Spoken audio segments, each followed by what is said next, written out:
कल मैं जिंदगी में पहली बार कोतवाली गई। पहली बार पुलिस कोतवाली को अंदर से देखा। बहुत अजीब लगा। मैं घूमने नहीं गई थी, मुझे तो पुलिस ने नोटिस भेजकर बुलाया था।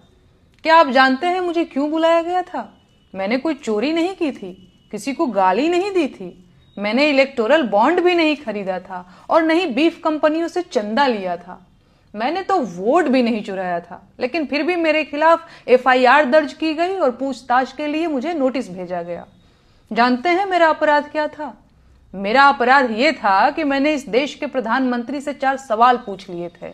मैंने इस आजाद लोकतांत्रिक देश के एक आजाद नागरिक की हैसियत से इस देश के प्रधानमंत्री की आलोचना कर दी थी।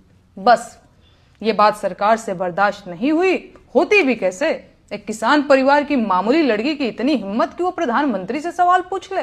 औकात क्या है इसकी? तो बस भाई, मुझे मेरी औकात याद दिलाने के लिए नोटिस भेजकर थाने बुला लिया गया और मैं गई भी। क्या करती? कानून के हाथ बहुत लंबे होते हैं। बस वो अंकिता भंडारी के असली गुनहगारों तक नहीं पहुंचते और स्पेशल सर्विस मांगने वाले भाजपा के वीआईपी भी उससे बच जाते हैं।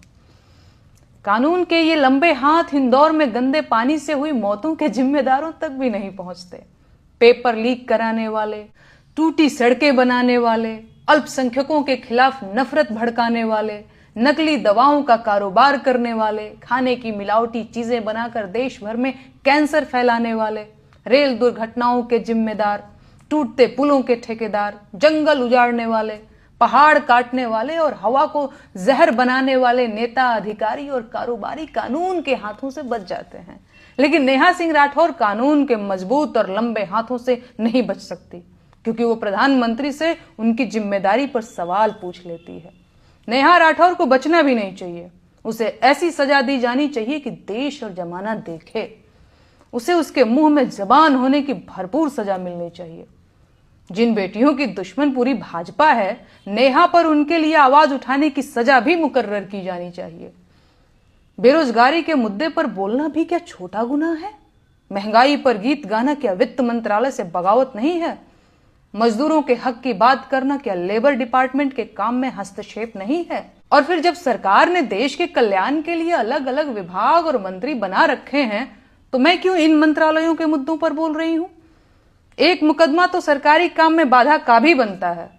देश में जब महिला आयोग है तो महिला अधिकारों की बात करने वाली मैं कौन होती हूँ? कितनी अजीब बात है ना।